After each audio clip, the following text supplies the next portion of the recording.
Ce jour-là, quelque part entre le Tigre et l'Euphrate, un homme a échangé plus qu'un bien. Il a vendu une idée, la confiance. Imagine un marché mésopotamien à l'aube, les premiers rayons du soleil qui perçant la poussière rouge. Des hommes s'activent déjà, transportent des sacs d'orge, empilent des lingots de cuivre encore tièdes.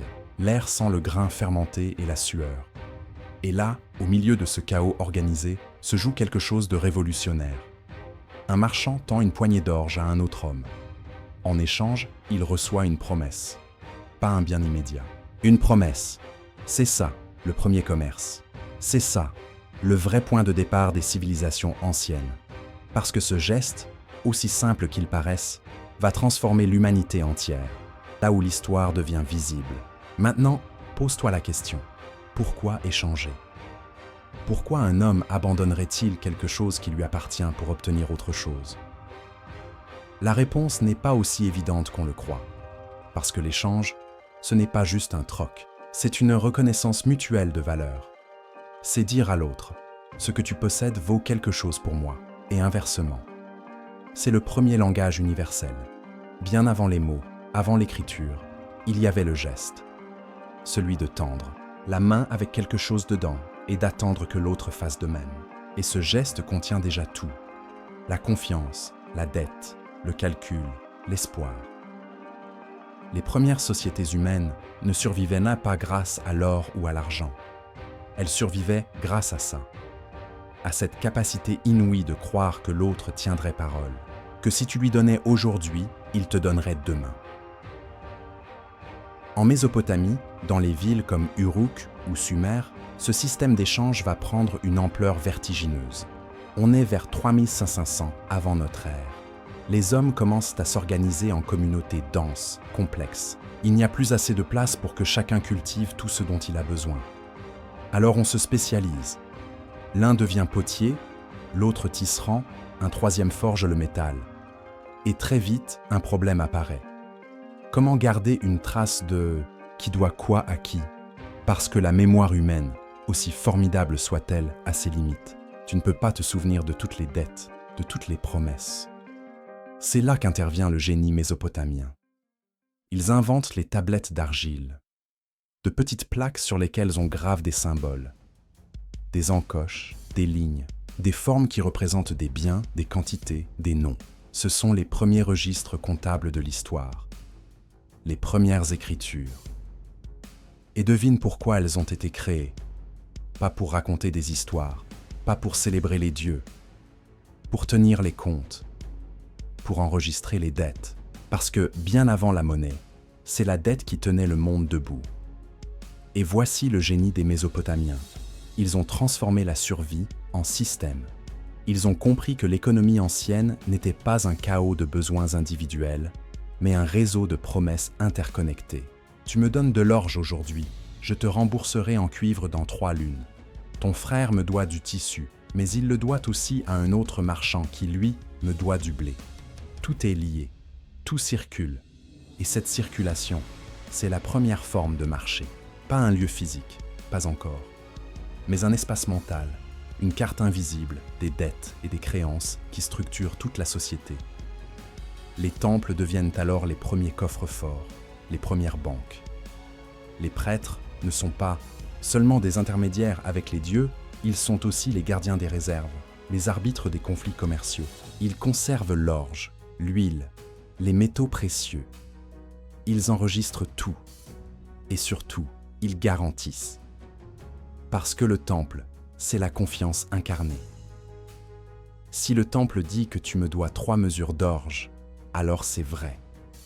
Si le temple dit que ce contrat est valable, alors il l'est.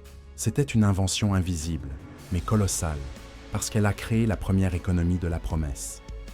Maintenant, déplace-toi vers l'Égypte. Là-bas, le commerce prend une autre forme. Les pharaons contrôlent tout. Les greniers sont d'immenses entrepôts d'État. Le Nil inonde les terres chaque année, offrant des récoltes généreuses. Mais cette abondance doit être gérée, redistribuée. Les scribes égyptiens, armés de leurs papyrus et de leur encre de roseau, notent chaque sac de blé, chaque jarre de vin. L'économie égyptienne est centralisée.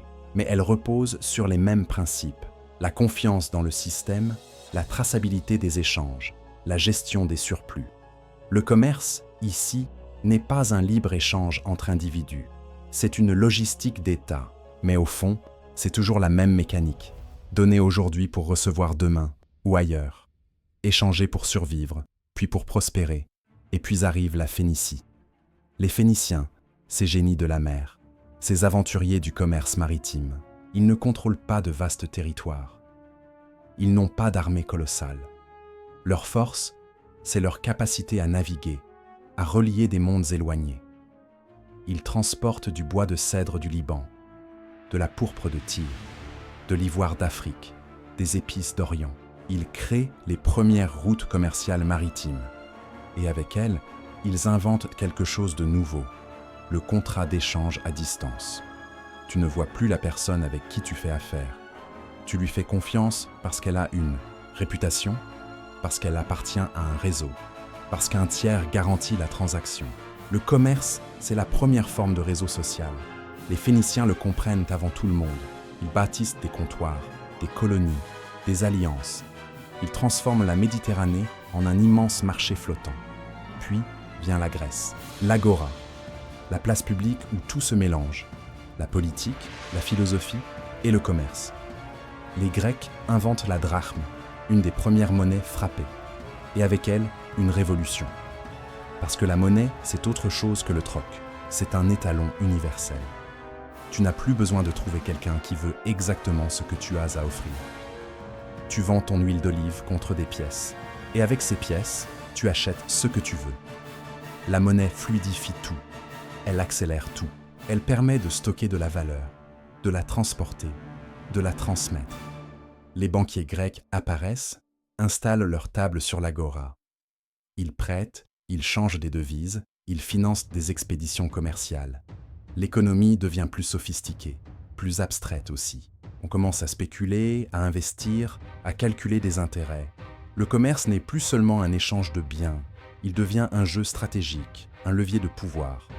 Rome, enfin. Rome qui codifie tout.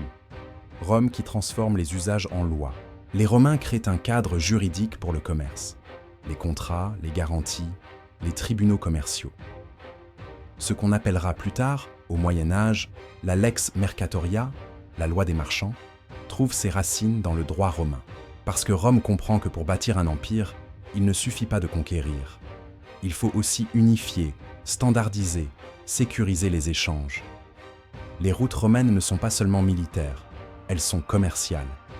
Les marchandises circulent d'un bout à l'autre de l'empire. Le blé d'Égypte nourrit Rome. L'huile d'Hispanie éclaire les maisons. Les épices d'Orient parfument les banquets. Et tout cela repose sur un système rodé, prévisible, fiable. Le commerce romain, c'est la logistique portée à son apogée. C'est la confiance institutionnalisée. Et voici le génie des marchands. De tous ces hommes qui, depuis des millénaires, ont compris que l'humanité ne se construit pas dans l'isolement. Ils sont les premiers architectes de la société moderne, parce qu'ils ont créé les routes, les réseaux, les langues communes. Parce qu'ils ont appris à naviguer entre les cultures, à négocier entre les peuples. Sans eux, aucune civilisation n'aurait survécu. Les empires tombent, les rois disparaissent, mais les marchands restent. Ils s'adaptent, ils rebondissent, ils trouvent toujours un nouveau chemin. Ils sont les fils invisibles qui tissent le monde.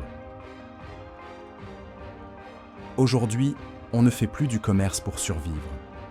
On le fait pour exister, pour affirmer notre identité, pour nous connecter aux autres, pour construire notre place dans le monde. Mais au fond, rien n'a changé. Chaque transaction, aussi minuscule soit-elle, est un acte de confiance. Chaque échange est une promesse. Depuis ce jour-là, quelque part entre le Tigre et l'Euphrate, tout ce que nous faisons est un échange.